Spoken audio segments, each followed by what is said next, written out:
소금은 작은 금이라고 불릴 정도로 과거에는 화폐를 대신하던 수단이기도 했습니다. 그만큼 귀했다는 것이죠.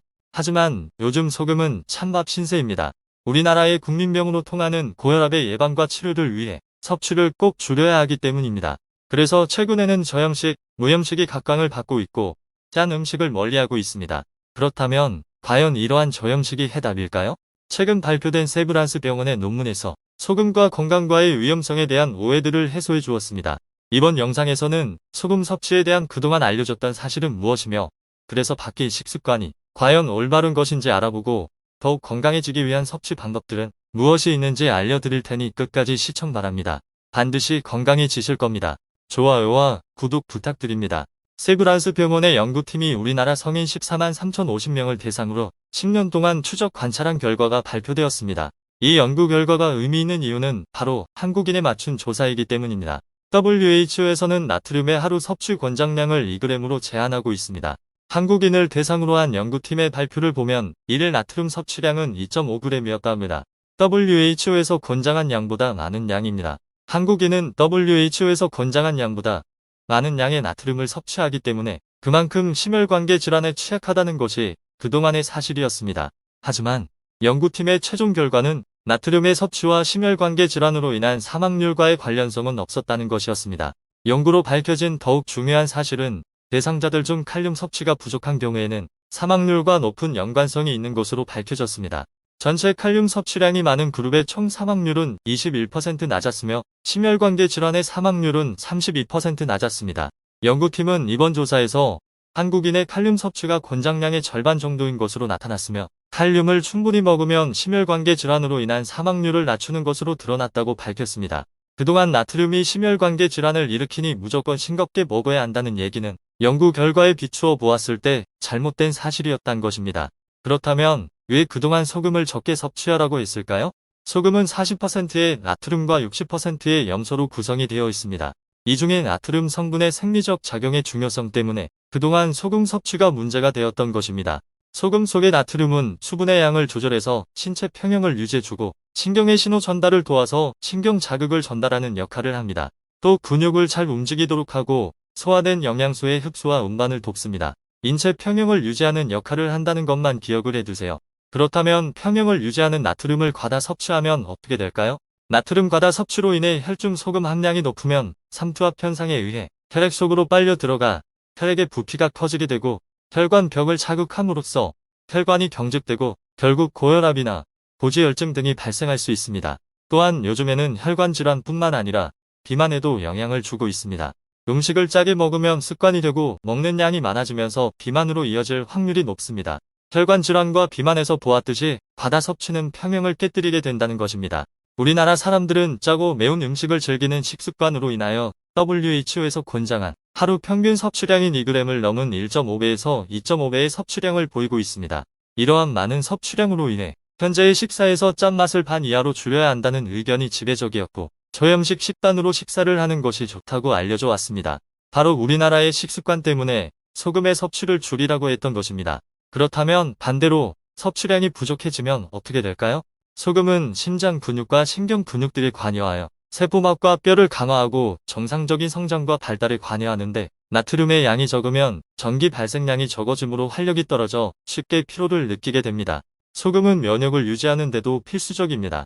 소금의 양이 부족하면 신진대사가 잘 이루어지지 않아 면역력이 떨어져서 각종 질환에 노출되기도 합니다. 또한 소금은 체내에서 수분 함량을 조절하여 유해 물질과 세균이 세포에 침입하지 못하도록 해독과 살균 작용도 합니다.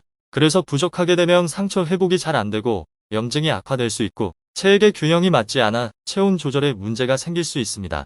부족하게 되면 소화액 분비가 감소하고 식욕이 떨어지면서 무기력증이나 현기증 등의 증상이 발생하며 저나트륨 혈증 등으로 설사와 구토 등이 나타납니다. 저나트륨 혈증은 심하면 생명이 위험할 수 있는 심각한 증상입니다. 즉, 체내에 소금이 부족해도 과잉 섭취와는 또 다른 부작용들 역시 발생한다는 것입니다.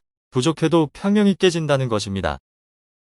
지금까지 많이 섭취하면 안 된다고 해서 적게 먹었더니 또 문제가 될 수 있다고 하니 도대체 어떻게 하라는 것일까요? 구체적 방법을 알기 전에 먼저 알아야 할 것이 있습니다. 일반적으로 짜게 먹는다는 것과 소금을 많이 먹는다는 말은 서로 동의어로 통용되었습니다. 그리고 흔히 짠 것은 나트륨이 들어있기 때문이라고 생각합니다. 그런데 염화 나트륨 중 짠맛을 내는 것은 염수이지 나트륨이 아닙니다. 나트륨은 짜지 않으며 엄밀히 말해서 짜게 먹는 것과 나트륨을 많이 먹는 것은 다르다는 겁니다. 이러한 관점에서 고혈압 환자에게 짜게 먹지 말아라는 것보다 나트륨을 적게 먹어라. 다 정확한 표현이 되겠습니다. WHO에서 하루 섭취량을 나트륨 2g, 소금을 5g으로 다르게 정한 이유가 이것입니다. 예로부터 우리나라는 염장을 기본으로 한 음식이 많았습니다. 현재보다 염분의 섭취가 더 많았다는 말이 됩니다. 이 말은 지금보다 고혈압 등의 소금 섭취로 인한 문제가 더 많았어야 한다는 것이죠. 하지만 그렇지 않았습니다. 염분 함량이 높은 음식을 즐기면서도 상대적으로 혈압이 낮았던 것은 고칼륨 식품인 채소를 즐겨 먹었기 때문입니다. 하지만 현재는 채소보다는 육식이나 밀가루, 흰 설탕 같은 당분들의 섭취가 많습니다.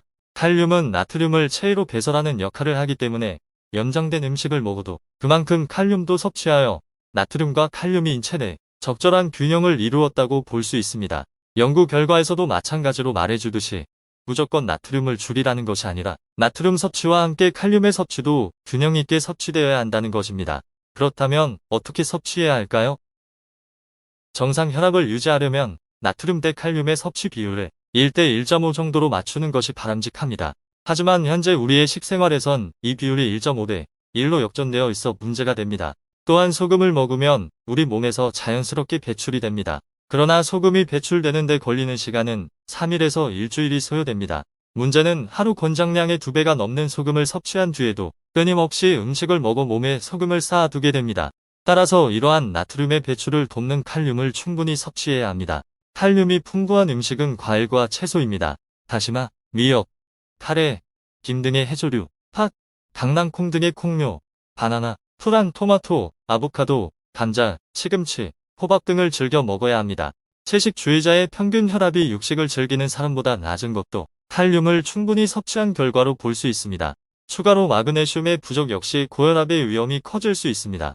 시금치, 깻잎, 바나나, 참깨, 아몬드, 오징어, 식물의 씨 등과 같은 음식들에는 마그네슘뿐만 아니라 칼륨도 많이 들어있어 도움이 됩니다.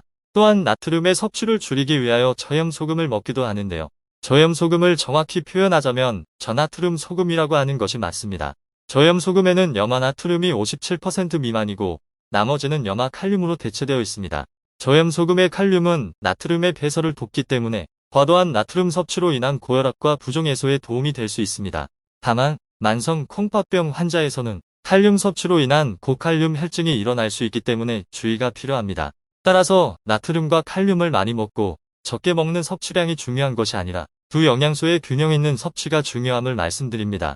과하지 않고 부족하지도 않은 일정량의 나트륨의 섭취는 우리 몸에 꼭 필요합니다.